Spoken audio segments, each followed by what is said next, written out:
Chapter 1, Part 2 of Life of Henry David Thoreau by Henry Salt. On the important question of Thoreau's hereditary traits, I quote the following from an interesting article by Dr. S. A. Jones on Thoreau's inheritance. His inheritance included also the endowment of heredity, a potent factor which has not yet had just and due consideration from any of his biographers. A gentleman who attended the school kept by the Thoreau brothers once wrote to me, "Henry Thoreau was not a superior scion upon an inferior stock, neither was he begotten by a northwest wind, as many have supposed." There were good and sufficient reasons for the Thoreau children's love of and marked taste for botany and natural history. John Thoreau and his wife were to be seen year after year enjoying the pleasures of nature in their various seasons on the banks of the Assabet, at Fairhaven, Lee's Hill, Walden, and elsewhere. And this, too, without neglecting the various duties of their humble sphere. Indeed, such was Mrs. Thoreau's passion for these rambles that one of her children narrowly escaped being born in a favorite haunt on Lee's Hill. The father was a very cautious and secretive man, a close observer, methodical and deliberate in action, and he produced excellent results. His marbled paper and his pencils were the best in the market, while his stove polish and his plumbago for electrotyping have never to my knowledge been excelled. He was a French gentleman rather than a Yankee, and once having his confidence, you had a very shrewd and companionable friend to commune with.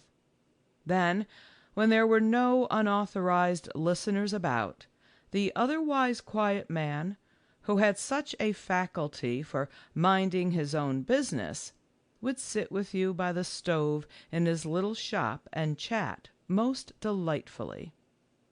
Footnote: The Inlander, February 1893. The preponderance of the Saxon, the maternal element in Henry's character, was a matter of observation and comment among his townsfolk. He was a complete New Englander, and prided himself on being autochthonous à Concord. I think the characteristics which chiefly impressed those of us who knew Mrs. Thoreau, says one who was intimate with her, were the activity of her mind and the wideness of her sympathy. She was an excellent mother and housewife. In the midst of poverty, she brought up her children to all the amenities of life, and if she had but a crust of bread for dinner, she would see that it was properly served. She was never so poor or so busy that she did not find means of helping those poorer than herself. Footnote: E.M.F. in Boston Daily Advertiser, February 18th, 1883. I must plead guilty to having done less than justice to Thoreau's parents in the first edition of this book. End footnote. We see, then, that Thoreau was indebted to both his parents for some of his best qualities, to his mother for a quick-witted spirit and passionate love of nature, to his father for the counterbalance of a calm, sane, industrious temperament, with absolute honesty of purpose and performance. The marriage of quiet John Thoreau and the vivacious Cynthia Dunbar was a happy conjunction, so it has been well said, of diverse temperaments and opposite traits, of substantial virtues and of simple habits, and with bodies undefiled by luxury and minds unsophisticated by social dissimulation. They made a home, and its lowly hearth became a shrine whose incense brought blessings to their offspring. It must be added that they entered with such zeal into the agitation for the abolition of slavery that when that question began to be debated in Massachusetts, they were willing to make their house a rendezvous for abolitionist conspirators. The younger members of the Thoreau household were also possessed of an unusual strength of will and seriousness of purpose. Both his sister Helen and his brother John, who were Henry's elders by 5 and 3 years respectively, were earnest and lovable natures. So, too, was his younger sister Sophia, and it was remarked by those friends who were intimately associated with the family that they each possessed a distinctive and unmistakable personality. At this period, when new ideas were permeating American society and preparing men's minds for the great intellectual and social awakening that was shortly to follow, the Thoreaus had won general respect among their neighbors at Concord by their humanity, thoughtfulness, and unaffected simplicity of living. Here is an early glimpse of Thoreau. It seems that in 1828 they had a Concord Academic Debating Society, and the report of the secretary for November 5, 1828, runs thus. The discussion of the questions selected for debate next followed. Is a good memory preferable to a good understanding in order to be a distinguished scholar at school? E. Wright, affirmative. Henry Thoreau, negative.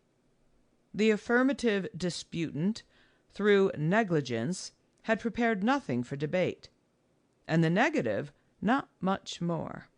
Accordingly, no other member speaking, the president decided in the negative. His decision was confirmed by a majority of 4. In 1833, when 16 years old, Henry Thoreau was sent to Harvard University, where he occupied a room in Hollis Hall, in which, if we may trust a chance reference in one of his volumes, he experienced the inconvenience of many and noisy neighbors and a residence in the 4th story. Footnote: he is entered in the Harvard Register as he was christened, David Henry Thoreau, but he afterwards put the more familiar name first. End footnote.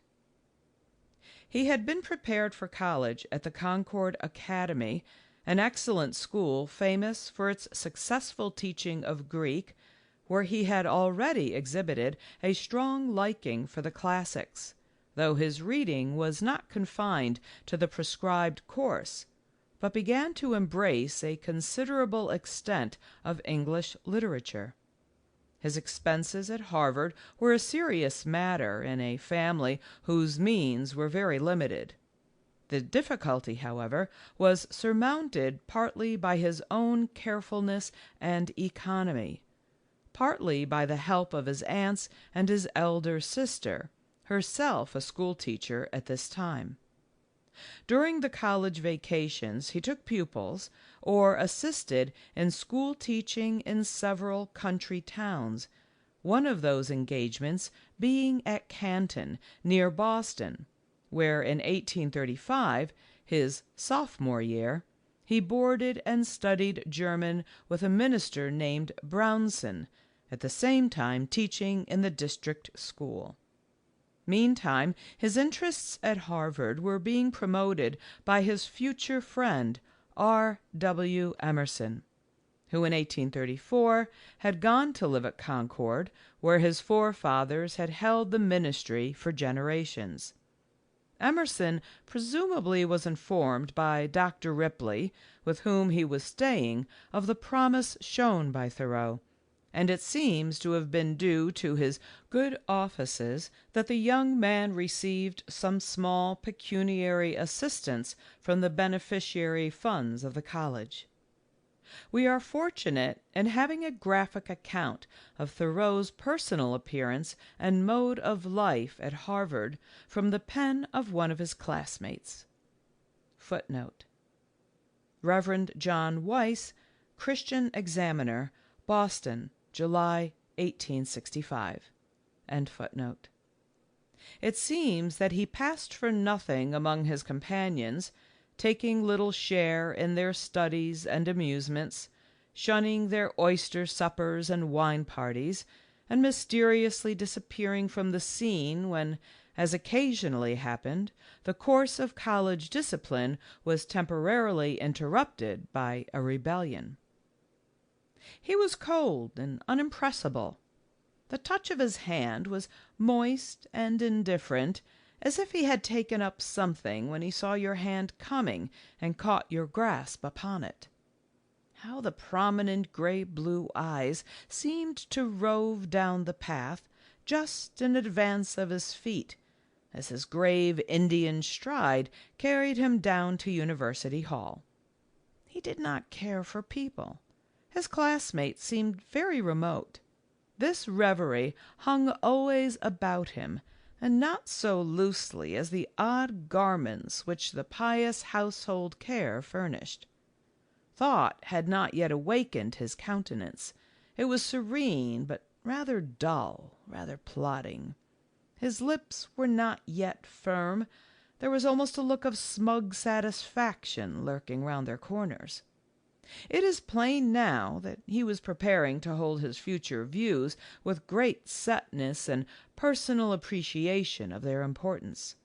His nose was prominent, but its curve fell forward without firmness over the upper lip, and we remember him as looking very much like some Egyptian sculptures of faces, large-featured but brooding, immobile, fixed in a mystic egoism. Yet his eyes were sometimes searching as if he had dropped or expected to find something. In fact, his eyes seldom left the ground, even in his most earnest conversations with you. He would smile to hear the word collegiate career applied to the reserve and inaptness of his college life. He was not signalized by the plentiful distribution of the parts and honors which fall to the successful student.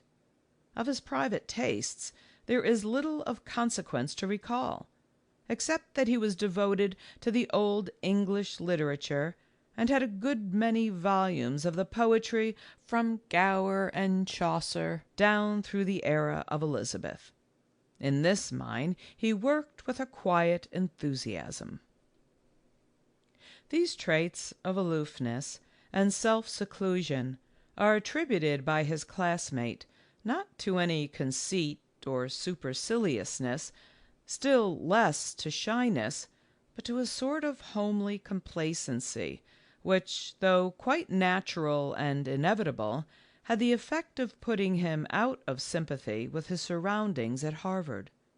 His complacency was perfectly satisfied with its own ungraciousness, because that was essential to its private business. This determined concentration on his own life course was, as we shall see, very characteristic of Thoreau in his mature career, and it is interesting to find that it was thus early developed.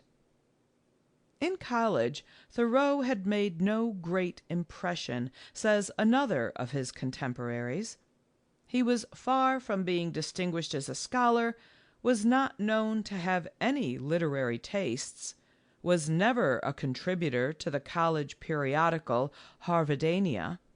He was not conspicuous in any of the literary or scientific societies of the undergraduates, and withal was of an unsocial disposition, and kept himself very much aloof from his classmates.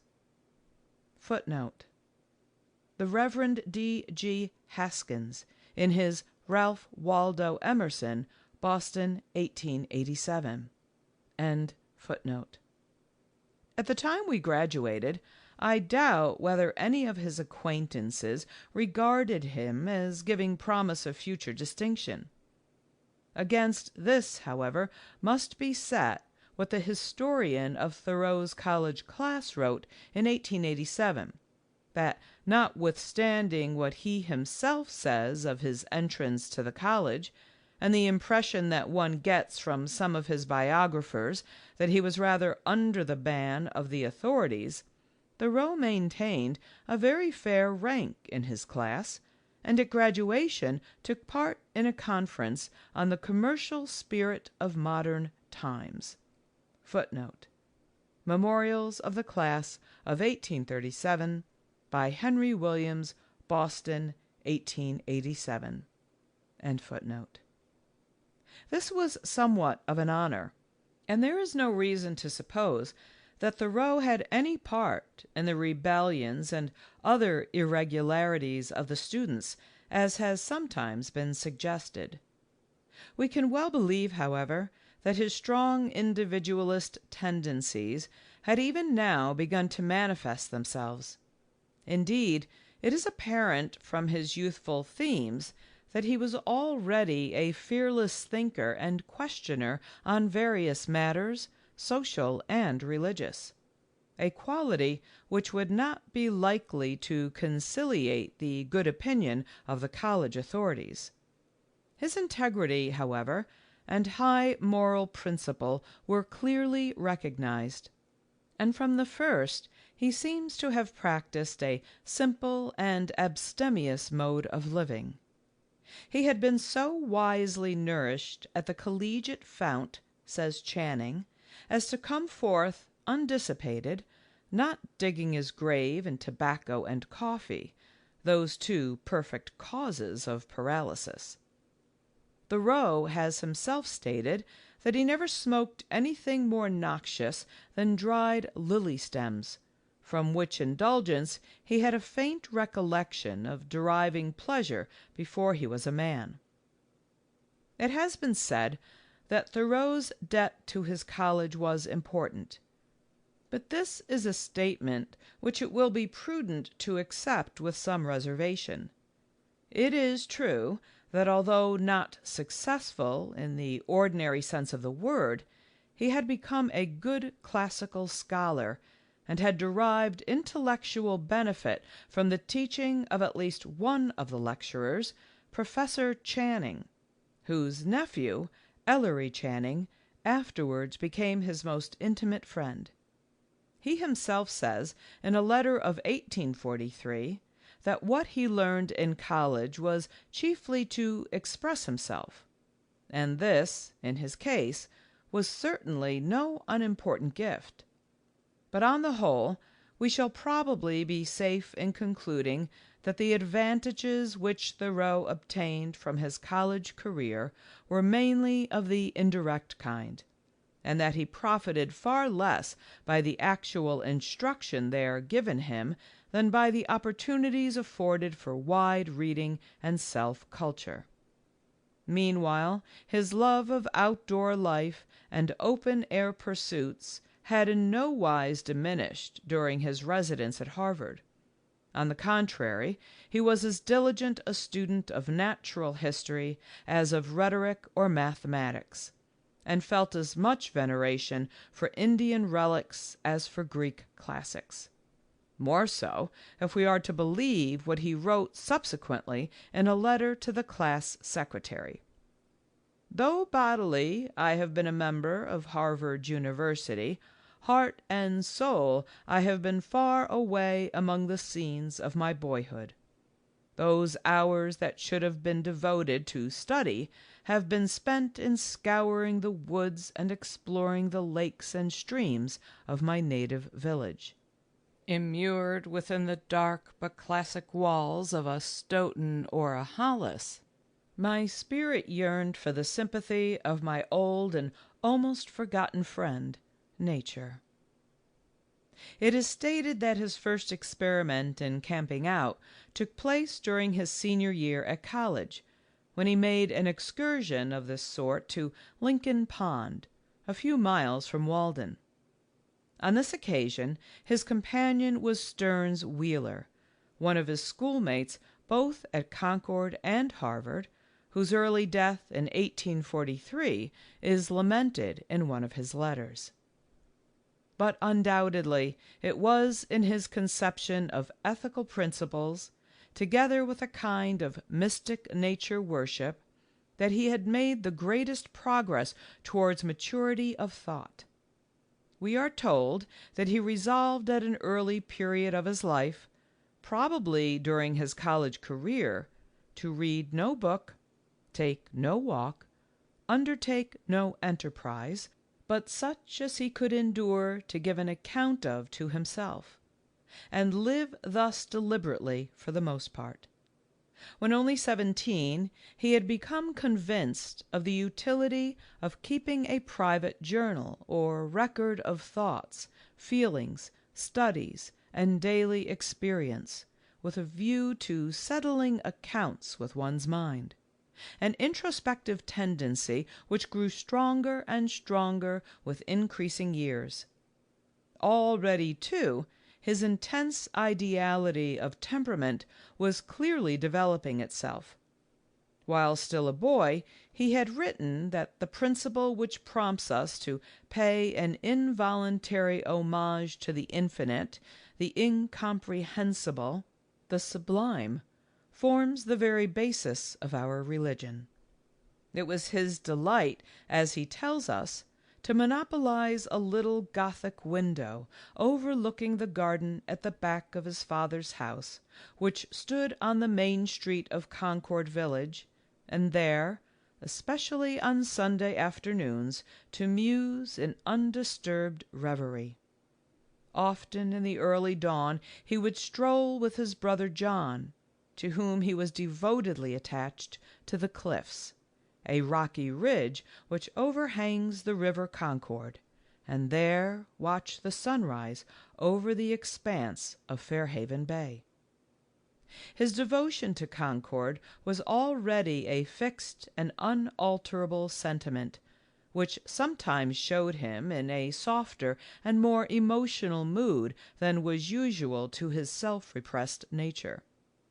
While he was still at college, he happened one day to ask his mother what profession she would advise him to choose. She replied that he could buckle on his knapsack and roam abroad to seek his fortune in the world. The tears rose to his eyes at this suggestion, and his sister Helen, who was standing by, tenderly put her arm round him and said, "No, Henry, you shall not go. You shall stay at home and live with us." So fully were these words verified that 20 years later we find him still living at Concord and writing to one of his friends that he had a real genius for staying at home. End of Chapter 1.